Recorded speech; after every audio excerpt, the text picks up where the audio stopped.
Alright, I was seeing you movie be aquaba. Na yemfa mbra mega TV and platform we eso. NPP Deputy Communications Officer, Director Mum. Ura ye friend no Ernest Owusu Bempah dodo na aboni din aboa apapo. Na ura we to say he is in a deep trouble, in a deep serious trouble. Ni na nsɛm a wakɔtena bibi akeka ɛde afa ɔno ankasa the party Dr Bawumia party leader abusua ɔkyerɛmu a 2024 elections no ɔmo amfa right candidate na mmom candidate ɔmo de bae Dr Bawumia ɛno contribute a lot ɛna ma MPP defeat yɛ yɛbɛkɔ ne yɛkɔ akotie nsɛm a Nana Dwantoa ababonti akanfa ho na ɔkyerɛmu a yɛmfa Kennedy Japan embra in 2024 me ni problem with 2028 rather me ni problem with it but ensem bi ho no ma e wo se e ka ho asem before say asem we e be escalate yenkoti na Dwantoa fire ho serious one yakoba idina kaina e beto aso hanom remains your number one authentic platform Mega TV yinti nseni bi yakoba idina kaina e beto aso e yem platform we so nyankopon enkoso a enhiro bibia. Come on! Isra 104.5 AMP before. But say me MPP nsem no maka mabre. But you see nipa ba kwa me genuinely me penasem Kennedy Japan. Because on say woman sem ye basa basa beka so basa basa no they also kanoka into penasem pa misusu se ono nso ye obi a obetimi aye leader ewo MPP mu nti yera Kennedy Japan ye obi a wasom party na che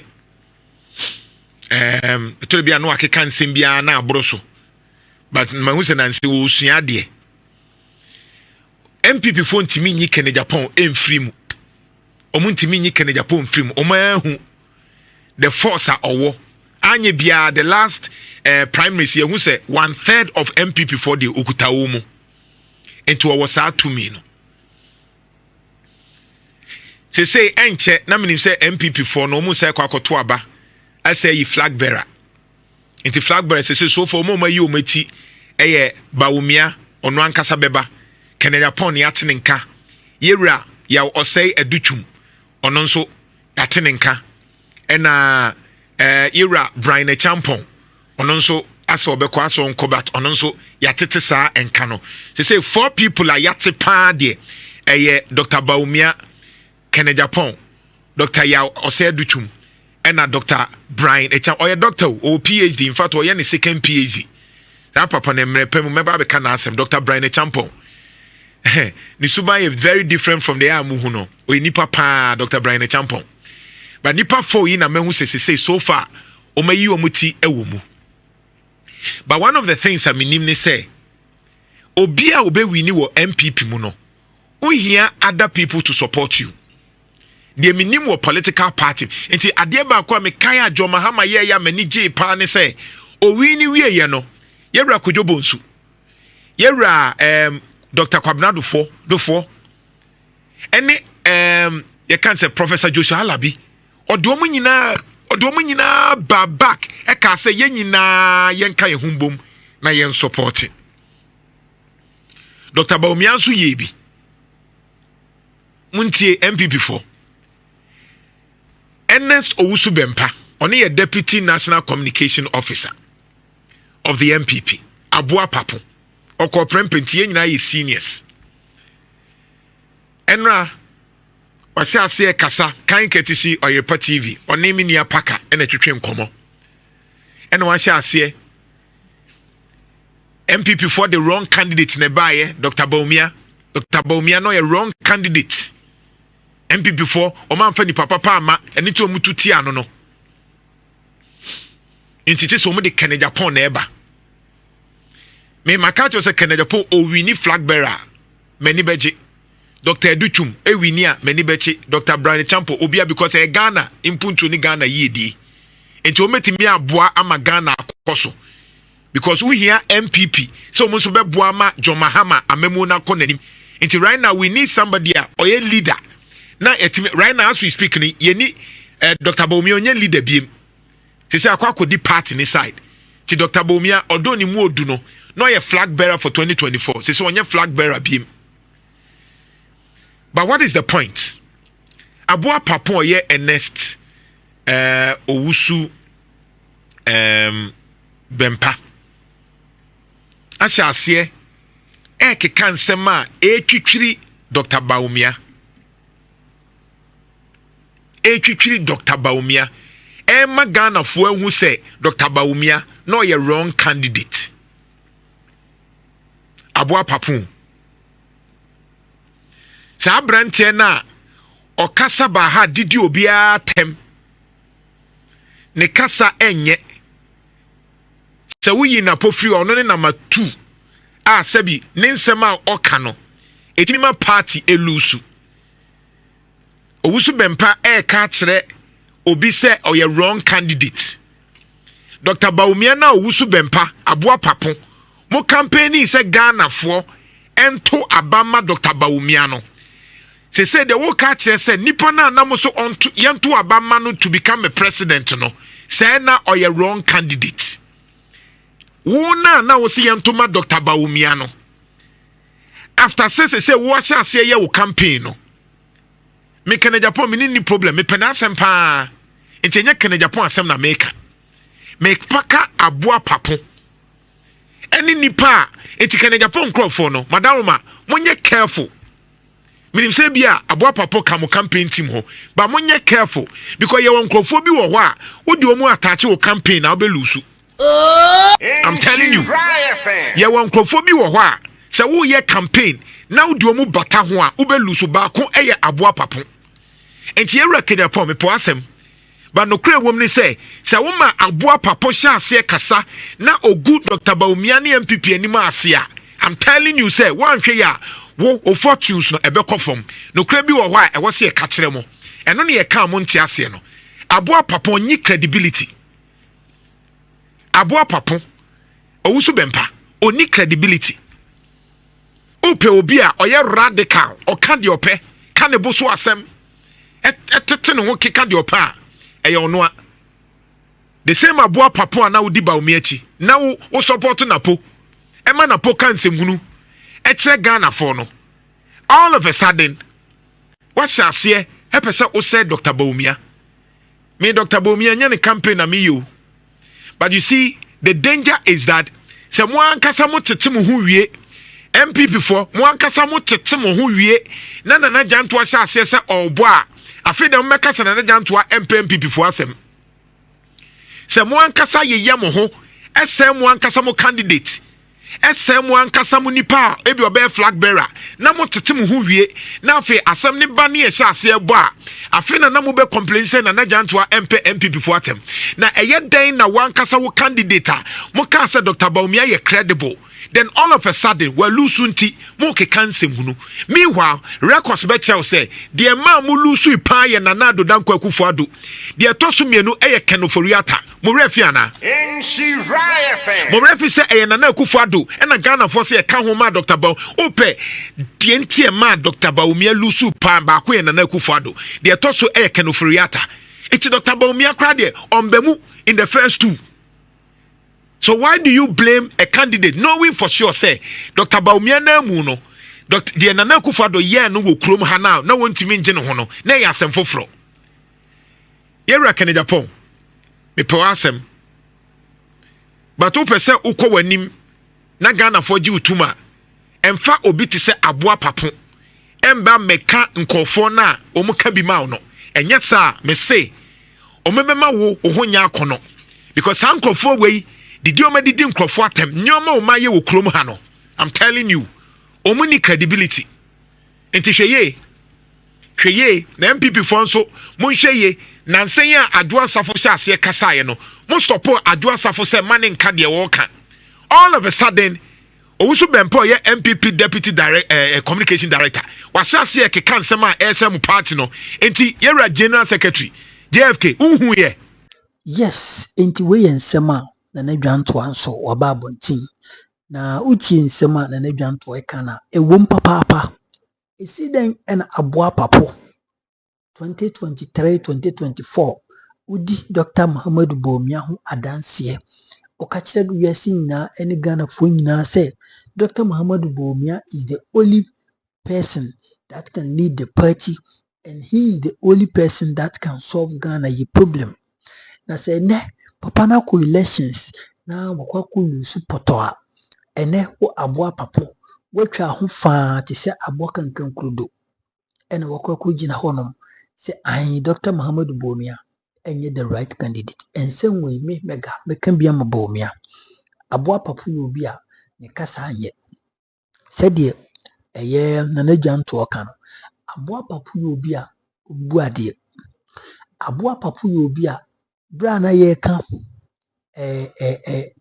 Airbus scandal ho asem no company na sanse misi no UK company ba bonti be ka say Ghana ni bia ho bonim including the president and no tisui then time no ye candidate but aboa papo say obey demonstration e wo yewra John the money Mahama ni fia e wo cantonment ampenya pampa ko ye na adwen e man DC forecast hey ha that will be demonstration yes e be kwa koye general cleaning e wo yewra general cleaning e wo yewra ni fie enti sa aboa papo ye biema for ninsi ho e na aboa papo oye ya na wodi hu wenti menyi demonstration or say freeze the country kika nsim hunu bi meaning the ha aboa papo even meaning the ha this NPP for mo di aboa papo e be wura party ni mo because funka party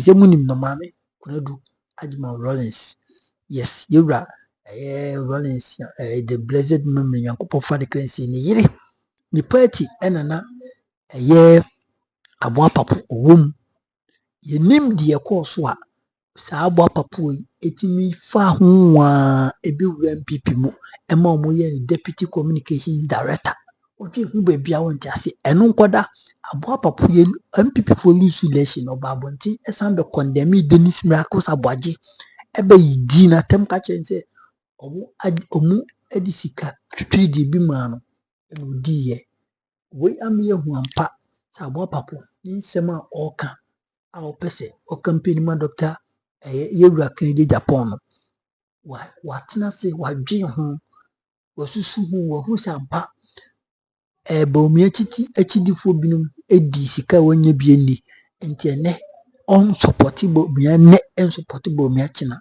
obe support Kennedy Japan me ni problem with that because Kennedy Japan me papa no ma ye campaign amano what you say ma ye campaign amano but how about papa person destroy Dr Muhammadu Bawumia reputation enye because one kasa ho ka kire Ghana fo nyina se omuntu abamu Bawumia they see then na wafiri party ma wonka wano ntu wafiri abi ne campa wonka wano we ntu na wonko follow your person follow no but rather destroying the party yewra general secretary owura ye friend Justin Finkunkodia asema aboa papo kana matia na you people should react fast senka ya adwo asafo ene kan yanka ba na masama no ednesi akoma display committee won say ne sa committee na matena say hu say useless any kwanse mukoshia maame no na mpo sansema maame ne kan no nya die bi ase bi obi nkan bi da ne moma mutimi semo no won say mo ankasa motena say dan duru ho mu ka chense mukoshia no manko mankasa muni mutiri mu se modifo enti sansem we aboa papo kan he need to be summoned to the party executives was so mo frɛ no na mo bisa ne die nti a wafi Bawumia camp person obegu party no opese odidi Bawumia ene ne chidifo atem for the first time mama me can be a Bawumia enie because we enkoyi and aboa papo feel like Ghana for say be enyi so ya adwen aboa papo feel like opese ono no after say okoye wanyi skani no ene de enye mo bi anko ho minim say montin America na sia enti we are looking up we are looking forward say general secretary no Stephen Kodua any the national chairman Stephen Tim ebe come with no more release statement no more chess about papa and some can they should what they should summon him or somebody in the disciplinary committee no ko yin sembiano sentesa na chese mo party mo ye bias entesa na chese mo no mo ndwin sebi mo dwin bi mo ka bi ma bi na maka bi am obi foforo abusafo yenkoti ne na ya dwantoa ewo UTV ensem bi omo aka ede afa KMA ensensemi ehun ye koba na kai na ebeto aso ewo ye platform so be so subscribe na like it video na share na foforo enye bi hanum still remains your number one authentic platform yenkoti enseni bi efame koba ebeto aso mo fa nche mi so no a nti ya mention na fair no so a ayi kwawu ayi no so a eba so business forum no unim so no ne sini na so correct so no de so ade mu so a eden oye ni na kamachia ne de ba enye hwemi fanchia so my excellency John Dramani Mahama ene adwuma pa a oye e wo Ghana hasi na me fanchia so ma Dr Callistus Mahama a oye secretary to the president and me ankasa a military attaché to the chief of staff Colonel Bashiru Isa ono so obo edwuma pa e wo Flagstaff House abrana pesen ka wo ye ncheche mu kakra se we no de hen na ye ka akwanchia de hen na ye de ka bo wo mo kwa ho de hen na ye moto o ti ase na nke timi ehu omo esame ni nyina am ko mu chiche mu man we the road safety for road safety for the omo the buy it said America say emofra 91 no and total injuries pedestrians knocked down 3674 road traffic crashes enti omo ebubu musa na mu 60 out of that no and mu die enti omo pedestrian ne road die no any car no very unacceptable ni na bom na 752 no abraham ni made o kai nkola bi na omo free mu no ewa East Legon no at the crazy here mo free guso koso overspeeding and you overspeeding nko a on say so dru junction na ese utimi ejina na wo hwe se oncoming cars because omo ba wo main road omo na wo right of way abna ba hwe ne nipa na wate asim wo main road no a wo ba no wate asim and it is going on everywhere me see me tu kwa na mfu sa akra nko a because Kumasi me hu bi me ko Tamale me hu bi iko for dia me hu bi I was shocked for dia kwa denke yi kroketwa because ye me hu bi intinesi e education no konkan na de bia me ka se esese ye training ye prerequisite se ansa na abeso ka mu na se ma akọ driving school abna dan ya obesua bibi na driving school for no so no ye ma wo mre no enkwani mu kakra obi betina stage wo ye ne 3 times a week 1 month no awie especially Uber for no dan be for Uber cave bi obu ye me yem dim say hu na me started driving how many days ni was in patch 2 weeks it's no okay Uber or can boat some regulations when you see it in the tour. Of course, ye peduma mayema. Of course, Uber ni boat a low hanging. Unya car with me obenya income. But about for life. Shagana has say, Oko UK US. U drew pedestrian crossing. Nipe jina ho nipe nyina ho bejina. Ghana ha u drew pedestrian crossing driver ni no atwam. Focus wo nyina krampa wo se how.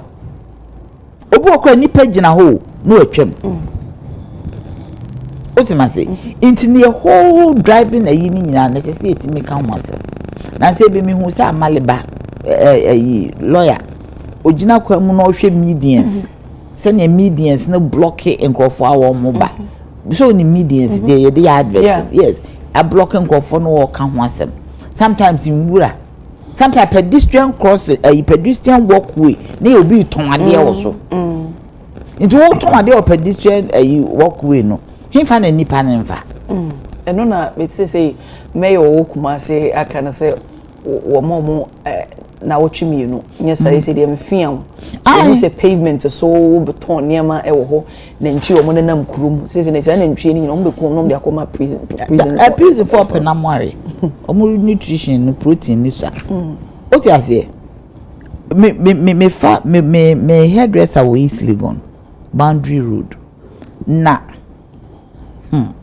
cratchy be ton suitcases e wo pavement so me kai those days me frame see ne friend no sen ko for mo ton ne ma wo pavement so won clear wo ebinum kwa de o ma ye boutique ton fos e wo pavement so ebi ton bags e wo pavement so ti hin na nipa na befa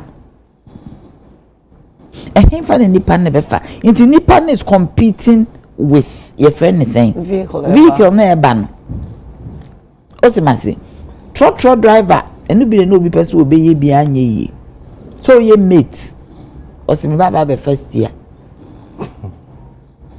tanke ebeye bi na Yakopon adome wana na nke ebeye se na Bawumia so ye mate nko be first year afa ni nyame adom hu so oni license nti no wan fa man because she mate foi otena ma kakra no gigi scar ne master kotena duase no wada no atuka wanko training bia onim broken lines onim pedestrian crossing onim traffic lights onim do not turn onim no you turn onim sign biara onim so jia broken lines e che gina oncoming car messing onim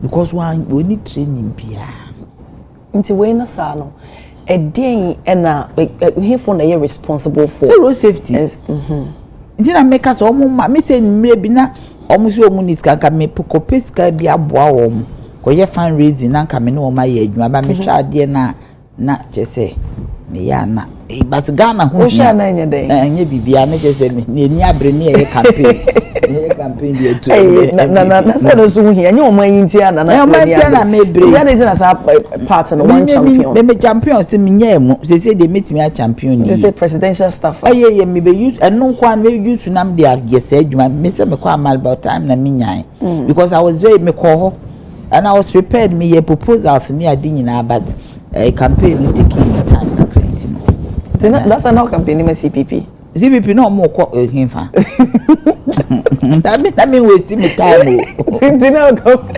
okay the party here we move presidential staff and then come here then I pesi to NDC NPP CPP betimi to NPP party ni wo and then say won ka say woni gide wo party ni mana that party has a good brand though nti afia dey tin say that no mo but it me harness brand no na do say zumu na wo we this and then nti say what ufie ebubu aso betre mu sa woni ba bi akọ woni si foforo wo kosi foforo abusu afie se me siesie na another conversation o ti ase nti ni ye ka make ni abre ni etu nkrofo yi o ti ase akachifo bi wo mu se we se ni ana ya ba be yende oni okoboy no sa ebi no mo so a nti no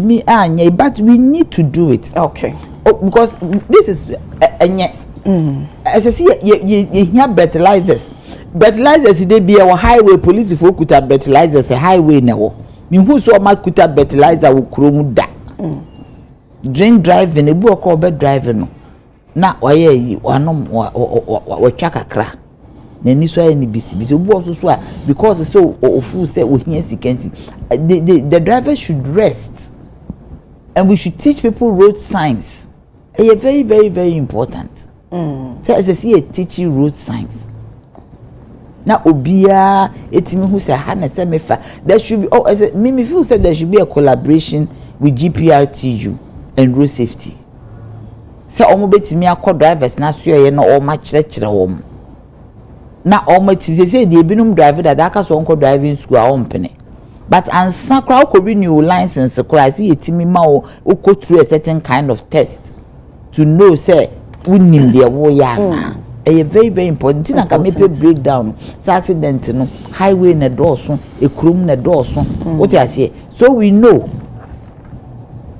Because sometimes when the macro Kumasi road there, Bassy be almost a 3 ms said then they it's kobo corner bet shim. Nina can be. We need to educate them. Who do chrome, do chrome, I know that's with the speed.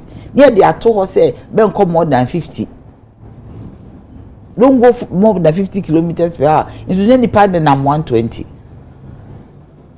As one day, no more driving. Okay, Nana. Into the me feel say Road Safety Commission. Me, I'm prepared to help, and also Omni GPRTU for and come home. Okay. Now you show how to educate the drivers and yet commercial drivers in Kwan. So that we know, say as I said, near man be what and what. But this is a lot. Omo for 3 days. 750 within 3 months. 3 months. He says, "Let him have me here Ghana for omo be ye dwuma aboa no." What I say? Okay. And you see, ma nkofo a year. You see, a niji abakuru no. No mum na we easy. And yet, and you see a man kosa. Okay. Me or Date Mills, Kumasi Mayor is on point. Pavement is a walking path, not a market. Many of the market women refuse to sell in the market. Customers must stop buying from them. Customers, you be idea. One more enjoy you. Also, and another Bernard a champon. Abenana Jantua has her mouth filled with galamsey money. Hey, who is that? So she's unable to condemn the Galamsey Act again. I told you NDC has nothing good to offer. Hey, now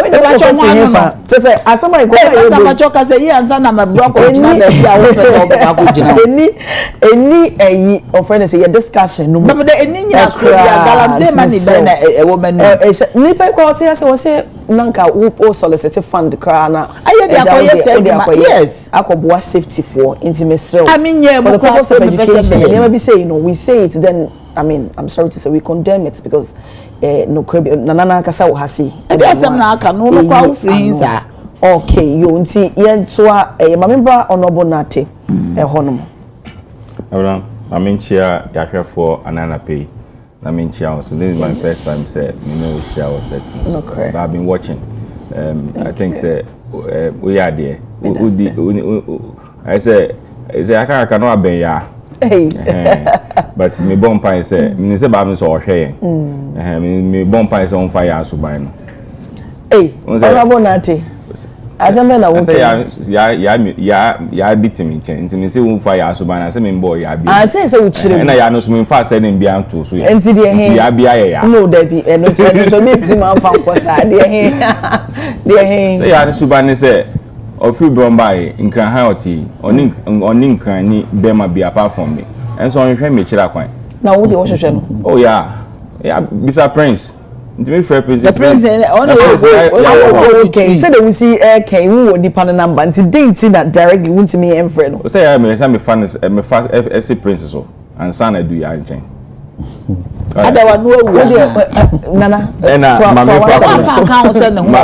And na person can ntimi ka wa no aku ya ba ko ntimi ka we su ntimi me ba no wa kan se bi ntimi bi wa kofa na we say bi ada wa no aku ba jo ne bie wa no na me fa konya we su na me wife happy birthday and ni happy the birthday and happens to be our 14th wedding anniversary. So my man happy birthday. Okay. Sana nana ya janto kan your opposition. Nti ebebo mpae senya kopo mema yankwa tenten na ebia 2029 na yetumi celebrate ni ye na me mbo me nwa I just aban mu ansan we celebrate birthday. Oh abna obi o congrats Nigeria happy birthday. Mrs. Dora Amuanati. I just aban mu ansan we celebrate birthday. Papa the former Presbytery chairman of the Asante Achim Presbytery. Me Achimni. Okay. Ntina na we yen kran ni. But me Mrs. me 50-50. Achim 50 and kind. Achim de bacho yire nkwa na ye menkoji bi nka. Yo mate. Na me mbo me nwa be ma PC abaso. In fact, if we talk about people for the 8 years, Omo party no NDC Amaba Bemwa is one of them. In fact, sometimes Isuoto, not the Free Mountain, no aba. on several occasions, let's say be Otiana may good in the mass, but on several occasions, the car to be sell or no famoto no. And then one of them, so in fact, he deserved where he has been sent to. In as man say, and come me empire and say, and I did Doja call deputy minister and Kobe deputy, but we all know so yeah. It's they may bomb pie and say. Or chiche appointment. Or no coming on radio day in and day out.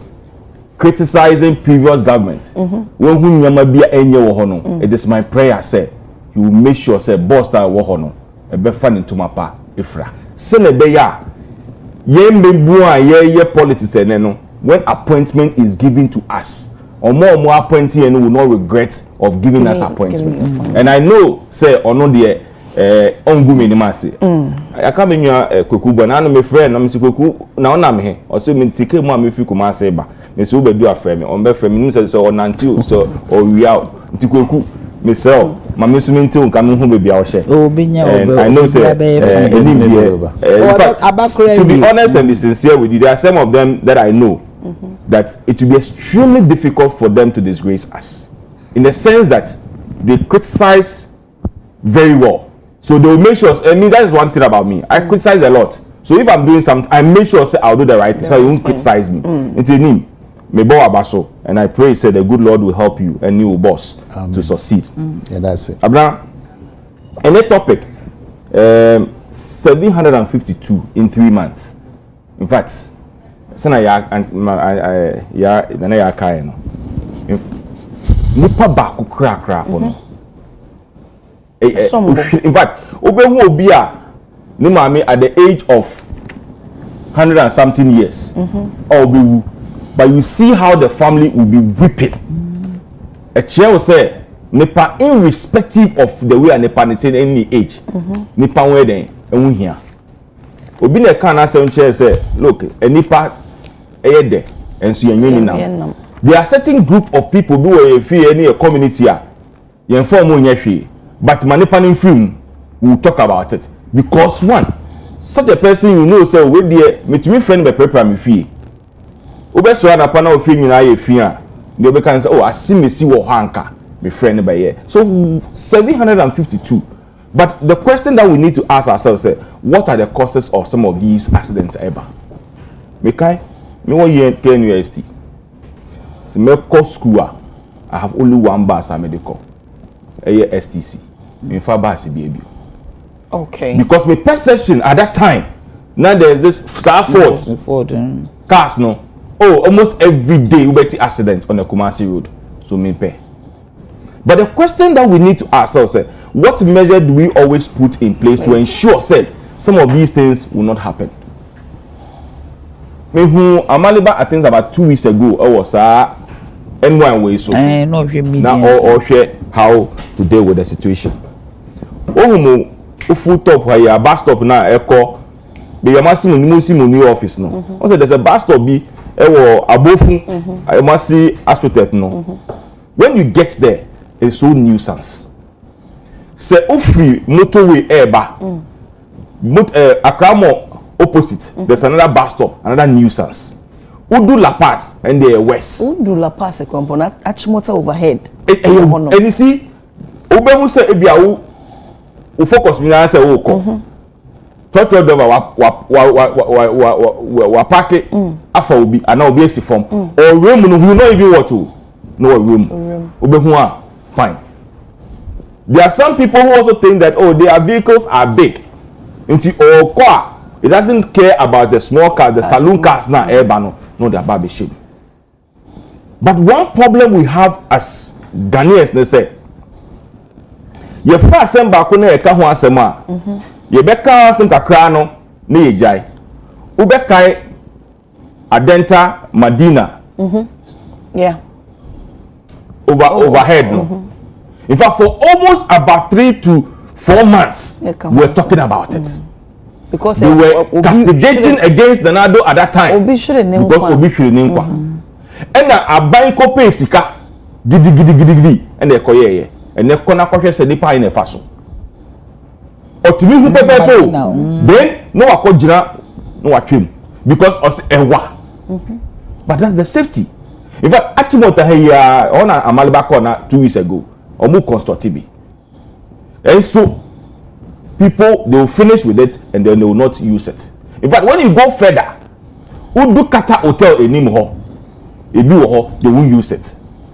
And you ask yourself, say, so what's the essence of government spending so much money to do all these things for us? At the end of the day, no, people will not use it. And then there's an accident and they will come after government. Me, I've been saying, say, I'm giving, just as President Mahama said, your Oba Bemwa, or honeymoon, depending on the number of months or be on honeymoon. It's in me.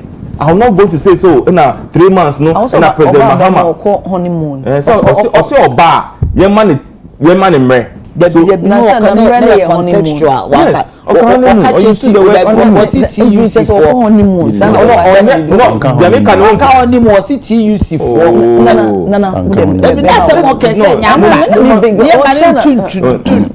Nana amayati asese 2024 o campaign ma NDC. Na make me slow. So say uba eni me be penny fair person be replace. Na ni mama me campaign mo kura mo ye bi ma NDC. Na we ni mo kura we ye bi ma o me pacho. Jamaica say for slow mu you man for so the base we NDC ni a. That means 2024 was about the Jamaica say I will not come and put the blame at the doorstep of John Dramani Mahama. So because of 3 months of buying, I say I won't do no. Just let me relax. Because who's say we and nipa 752 no, I won't do that because what pan call for to make sure say things are done rightly, and therefore I will not put at the door at his doorsteps. But the main person say we need to get a political will to deal with issues. Okay, that's one major problem we have in this country. We don't have the political will. I'm telling you. You see and then if I have his number, I'll call him to send you Momo because you have done the PR work for him. Kumasi Mayon.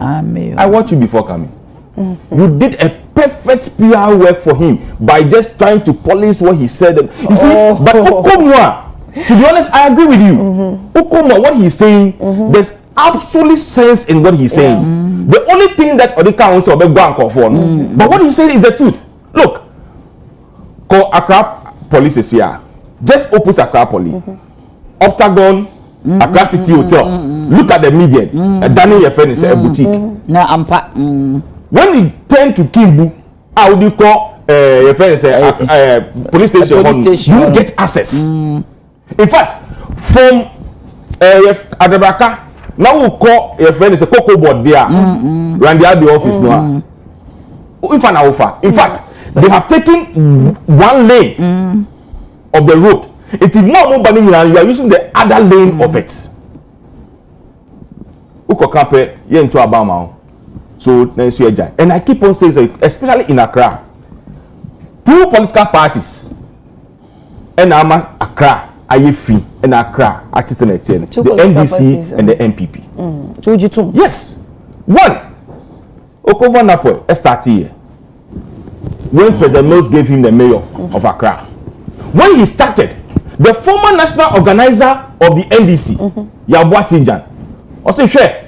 Who are campaign? Ye vote now. Do about the US? And then Oku what? Wash his hands. At the end of the day, the problem still there. The fear of losing votes. Okay.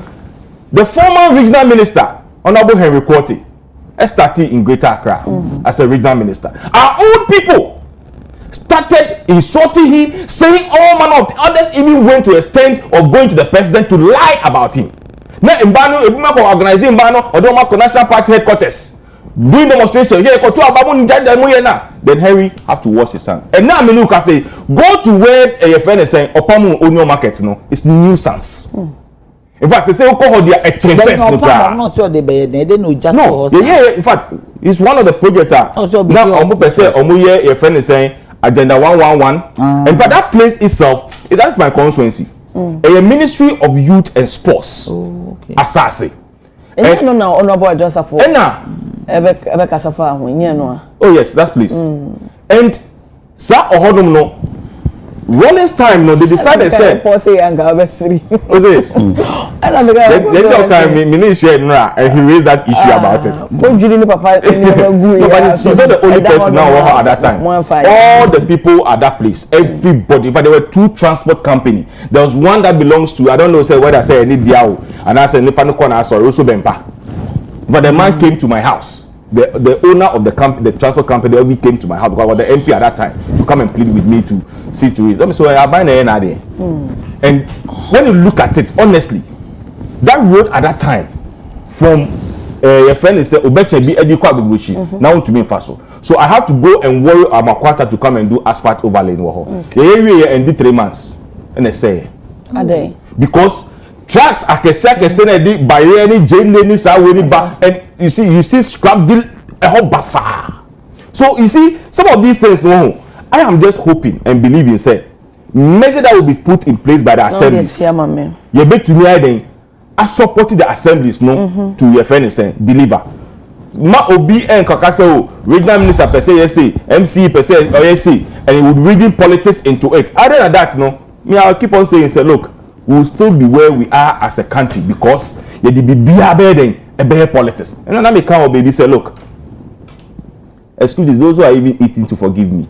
Even public toilet, you have politics. Our ban we have not the keys are command. Our ban we have it's a time will come. So now this if our maybe you'll be corporate. Don't be able to say we are by NPP money change kakra.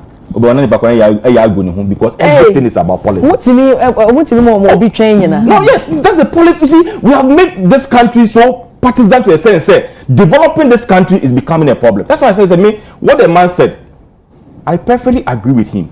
But for him to continue to say, or be bank or for no, that's what me I don't agree with him. But the nuisance is becoming too much. But all because the political will is not there. But don't you think so say it's based on promises more ba more dem ma wo mo and now say education and sink it down when unti e man ko basa because the promises because we need the person's vote. So you have to come and say something about it there. We mo pam no so when you come and there's a problem you find it very difficult to resolve it because you have promised them so no more much now. It is in overall more money problem no. More instigate but my friend see this is where the problem. And the last thing Abra the other issue is on moto. Look, go to Kolebu Sesiako accident center. And me I have said to myself say will be framing. Say da Kolebu accident center. Me nko. Because me call her one the next day me ankasa me the hospital. I'm telling you. They say you legalize Okada here. And now be catch me say and I don't know whether it is true, but I will be surprised if it is true. Say now, if you police accident, motor accident, now they call where accident is from you, almost no because my brew. And I'm saying legalizing, so you're not. So maybe when he legalizes, there might be 25 years. There will be some measures they will be putting in place. Enti abusia for sanity, but something person me can be kakra.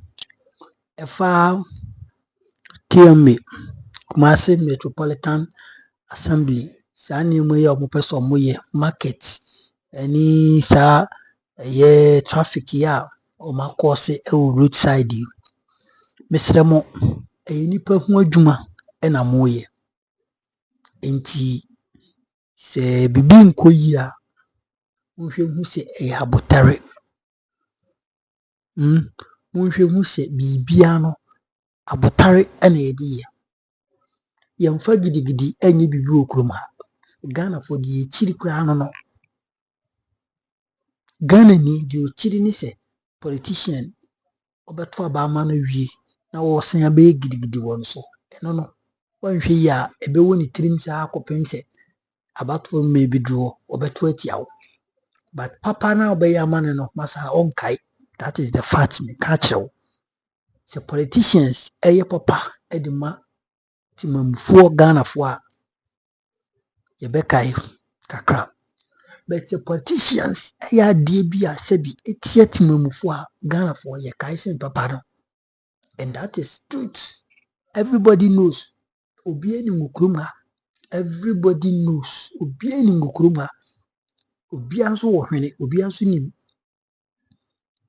Enti sɛ NDC for mo yi mo omo meyo no wo Kumase no. Mo kan kire no. Sɛ onya abotare. Mo nkofa boys bia nkoye gidigidi. Nipa ho adwuma sɛ bi oka nipa firi hɔ a nipa o mo de car be nika mo fa jeme sɛ oka omo firi kwan no ho a nipa na mo de car no ebeba befa kwan no so anya mboa sɛ bi. Eti sɛ mo ye bibia munya abotare na mo ne omo ndi ne ye because ɛhɔ nso ɛyɛ obi source of livelihood. Ɛhɔ no yɛ obi source of what income. Ɛhɔ no yɛ obi source of revenue. Ɛhɔ no yɛ sika. Enti ɛbɛyɛ den, ɛbɛyɛ ya sɛ nipa no wotu ne firi hɔ no na ɔbɛfa de easy. Enti ma obi nkɔyɛ sɛ yɛkɔfa boys bi adi akyi, yɛkɔfa sɛ bi nkɔfo yɛ ɔmo yɛ adi akyi, kyena ɔmo akɔbɔ obi aso makɔpira no. Enti saa mayor na wɔyɛ saa edi na kaka benza no yɛ stop it. Yɛ ka kyerɛ wo. Wopɛ sɛ NDC lose in 2024 a yɛrɛ ho no di sɛ adwuma no. Mo nso na mo kyerɛ mu a mo sɛ mo pɛ sɛ asantefoɔ munya ɔmo ho vote more. Manhwɛ yie na sɛ mo yɛ bibia na asantefoɔ yi yɛbu fu mu a ɛne mega me and Meli Diomo na ma yɛ campaign de ti NDC and you know I can do that. Ma menkae wasɛm bi. Simon Osemensa regional minister ankane Oyewura Kufado na apɛ so. Owura wei mehu video bi a ɛkɔ viral. Obi kana sɛ ɛkɔ viral. Minso nso nya bi hwɛ, wonya bi kɔ nya bi tie. Ana ne nya bra o discipline nkrofo bi no wɔ kwan ho saa o, ɔmo hata koko ɛwɔ kwan ho. Empo bi kra de o threaten sɛ ɔde ne kɔhyɛ prison because nipa no wakasa ama na no ato. It was strategy na yi ni policemen ni bi sɛ ɔmo nkye no mfa ne nkɔ. Mohu deɛ Simon Osemensa na wie ɛwɔ Kumase. Mohu the turnout deɛ kɔsi yɛ. Eti NDC for mu nso bibi. Mamu nye gidigidi, mamu nkasa fe ne enye tumi no, eti betim de ayɛ ne epibi. Amu nka ehu sɛ tumi yɛ didi nipa so. Sɛ de na poka ne mfa ne mmoa so. Na po saa asɛm no kan yɛ, but that wasn't the right time for him to say that. Na po they have always been disagreed. Na po hu odwu ho ntiase o. Asɛm ba ne yi na bo sɛ obi e kan bɔkɔa na po de ba ya na waka tum na ɔkɔ. Since ɔka saa asɛm sɛ Ashanti regional minister ɛnyɛ careful na tumi yɛmfa ni mmoa so no. Adum PZ fa yɛ sie gyahyehyɛ yɛ market a ɔkɔka saa asɛm mianti na ponka bio. Sambre sansɛm yi ɔka yi ɛtre guy a ɔno nso ɔmo kye ne tena dem ka sɛ na po kra de na ɔyɛ NPP saa na po kra mesi enkosi sɛ na po ɔmo ebeyi no asi nkyɛn as running mate for Bawumia no. NPP ɔmo power da. NPP ɔ mo de kentene kunsu mo de sonye kolanda mo de basket kolanda sonye mo de sonye kolanda basket kenten ene kunsu until say Bawumia the running mate be na polo. NPP can never come to power. Opa market to baby ya. Mina make a show. NPP can never come to power because NPP Bawumia no kasa kwa ni hu nyeduru ena wasan kofa obi a sɛ bi ɔka fun obi ɔmfa Ghana fo nyɛ hwee. Eja bushafo etintin ne ti a wa ne sɛ aboa papo nsɛm ɔkae no rather unfortunate a ɛsɛ party no maybe NPP for adwin maaso ɛsɛ party no eti yewura Justin Frimpong de we are expecting you to release statement ɛnte saa na kyerɛ sɛ mo yɛ bias ɛnte saa na kyerɛ sɛ mo sɛbi obi kan bi dia yɛmfa ni no obi nso ka yɛngya no ma ne nkɔ yɛmfa saa nkyere party na mpo yɛmfa saa emuman yɛnkɔ na yɛmfa wusi yankopɔ nhyira me ma me tie bafo wɔ United States of America ma me yankopɔ nyɛ okesi yankopɔ nhyira ma me royal bi nso wɔ UK wɔbɛpie wɔ Ghana ha yɛnkɔ ne nyina yɛnkɔ hwɛ Royal BTV yɛnkɔ subscribe movies a me ma me etwa gum no nya asɛm ketewa stars no agya ko ɛne ɔmo keka ho ɛna ɔmo egu bi maame channel no so in fact ɔmo release movies every day bi ɔmo release movie episode nti na nkɔ hwɛ bi Royal BTV makro bibia bye bye.